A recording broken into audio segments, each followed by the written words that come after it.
Joshua here says, I knew City were done when I saw Pep getting worried listening to Carlo Ancelotti pre-game comments and Super Jack wearing jeans, taking pics around. He was wearing jeans before a game. Oh my God, terrible. In the suit, wear the suit. Do you know? I can't believe we didn't have a conversation around Grealish and the fact that he had those 2 chances, didn't make them. 100 million spent. What the F? What the F? Well, pull it up now. I mean, he's had a shocker of a season. And if they don't win the league and they win nothing, it needs to be focused on because he cost 100 million. I know. Oh, V turned his camera back on. You awake, son? See, the game took too long. My daughter's doing piano. I'm dealing with. There's so much going on because of the extension. But I'm here. We're talking Grealish now. Flop of the season. Over Lukaku. I feel like Lukaku's the only thing saving him. Like, that's it.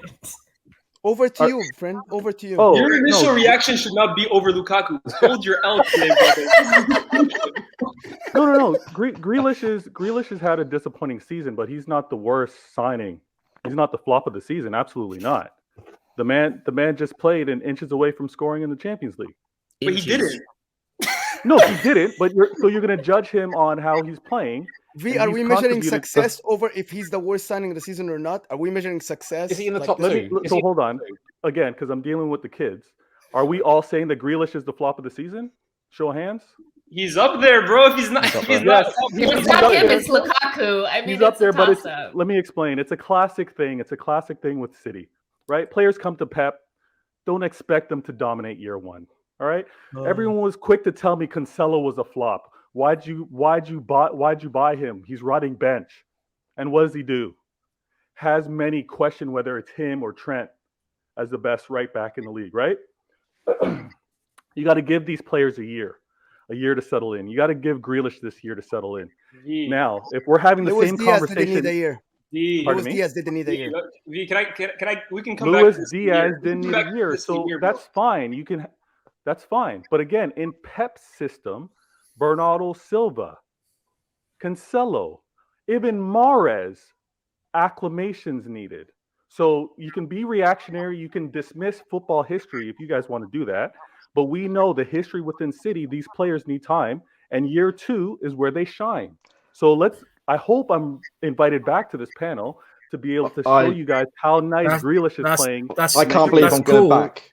That's cool, but we're talking about this season. We're not talking about what's going to happen. He's having a disappointing season, but he's not the flop of the year. Is he the flop of the season? No, he's not.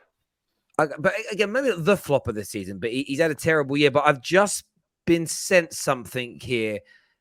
The real reason as to why there's some talk tonight about City moaning about strength in depth and they haven't got enough players. That's a terrible excuse. But someone has just sent me through the real reason that Man City are never going to win the Champions League. Yes, sir. Due to an African curse, Yaya Touré's agent has confirmed this is why he'll never win the Champions League again or with Manchester City. This is confirmed. This is done. As to why it's not going to happen. I swear to God, that must be true. It has to be true. I swear. Like, I believe in the divine and everything. But we forgot Eto'o as well. You remember Eto'o when he forced out the club, bringing Ibrahimovic, guys? Exactly. And this is the worst transfer of the history of football. Like, literally, bro, Terry. I just want to tell you this, bro. I think Grealish, and this is a prediction we can come back to in a year, Grealish will be the player that bucks the trend of City players taking 1 year. I'm very confident in saying this, and it might be a hot take. I don't think Grealish will ever be a success at Manchester City. And this is coming from someone who's a huge Grealish fan. He's probably my favorite player in the league last season. But I think the way he plays football, I don't think that he has the explosiveness and the ability to speed up his game the way that the guys like Mahrez, Bernardo Silva, and Cancelo did. I don't think Grealish will ever basically live up to his price tag or live up to the hype. I don't think he'll ever be a success at Manchester City. He doesn't have enough dimension to his game. But can't Pep Guardiola mold that in him? Can't he do that? Because you've seen him do it. Grealish is 27, players. bro. But I still Pep Guardiola is a great coach. You said it yourself. He's an incredible coach. Surely a coach of his standard can get that into Jack Grealish. My the prediction time is that he Grealish has. will be the guy. Okay. My prediction is Grealish will be the guy that he won't be able to do it to, and especially you have Foden on the left, anyways. Who I think is only going to keep getting better and better. I don't see it with Grealish in the City team. What would you define as success, though? Because bear in mind, he's cost £100 million. So naturally, probably similar to what's happened with Pogba when he came in at the figure he did. You're expecting what, Man City to get Champions League? What is success for him? Because it's going to be a different view. Impactful. Yeah, I agree with that. He'll never be a guy on City that you look at like he'll be the one starting game in, game out. Like, for example, De Bruyne is an untouchable on City. When he's fit, he plays. Bernardo, to be honest with you, has secured himself into that kind of player. Grealish, he might be a nice player for City. He comes on, he's going to be better than this season. This season is a disaster. But I don't think he'll ever be a player at City that really stands out as one of the guys. And I think 100 million, you can never live up to that. To back the Man City fan here, I never thought I'd be doing this. Like this season, will he ever be like Mahrez for them this season, Lias? No. I want to back the Man City fan here. I want to back the Man City fan because what you saying? I want to back the Man City fan because he makes an excellent point here. I never thought I'd be doing this, but here we go. Year one, yeah, you're right. A lot of Man City players don't turn up, and you kind of question a transfer. Mahrez is a prime example. Cancelo.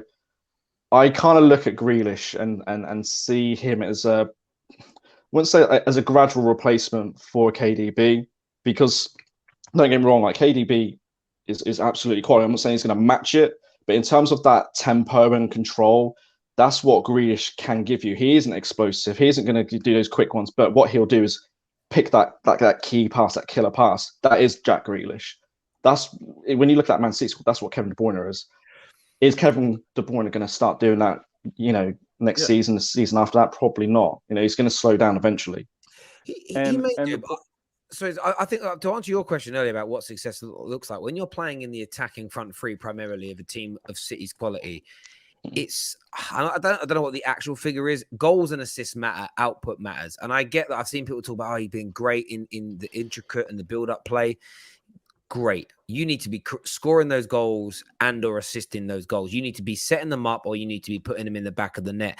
And I'm talking combined over 35 a season, 40 a season when you cost £100 million. If we have those standards for people like João Felix. We look at, forget how much we even bought for. When it comes to people like Mo Salah, we look at them and go, right, next season, Luis Diaz is going to have that on his neck, on his back. It's going to be right. You're that good. 35 plus goal assist combinations is now what's expected minimum from these players because of how far up the pitch they play and the position they're in. They've got to do it. And that, for me, if Jack Grealish starts doing that along with the trophies that City wins, then it's a great signing. But I still feel like he might turn it round. But I think he likes some freedom. I think he likes to be in a team where he's given a bit of a role where he can go left, he can go right, he can drop deep. The thing with a lot of the top managers now, it is so prescribed and almost you have to be in this position at all times and you can't change. You've got to track back here, you've got to run hit, like it's militant. It's militant. And I mean, he would be so good at Spurs. He would be so good at Spurs, like a team like that. Like, I just don't think he's gonna make it at City. I'm sorry. He'd probably be good at Arsenal. No, it's true. Like, he just doesn't have that much dimension to his game. He's kind of like a push it past you type, run, stutter step, get you to stop and push it by you kind of guy. And with Pep, like, he's like, you need to be able to think. Those players that he has in his team can do different things. And I just don't see that with Grealish at all. Like, I'm not seeing it. Like, I'm Stevie. But that's why I talked about the KDB factor. Because if you look at Man City, KDB is the one who has probably a bit more freedom in that team. It's Pep. It's very regimented. But he is the one who can go. You get that freedom because he trusts you, though. And it looks like he has very little trust in Grealish right now. So one thing that's going to be needed for Grealish to shine. One thing that's going to be needed for Grealish to shine is obviously more repetition within the team and knowing where the player is going to be. So judge him harshly year one. He's a $100 million player. I get it. No one's going to live up to that price tag.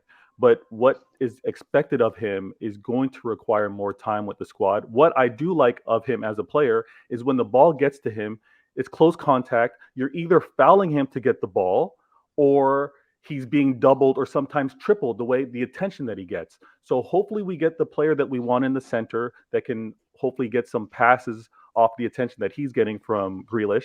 And then we move. Judge him harshly. Cool. Call him the flop of the season. I'm coming for Lukaku's neck. Fair enough there.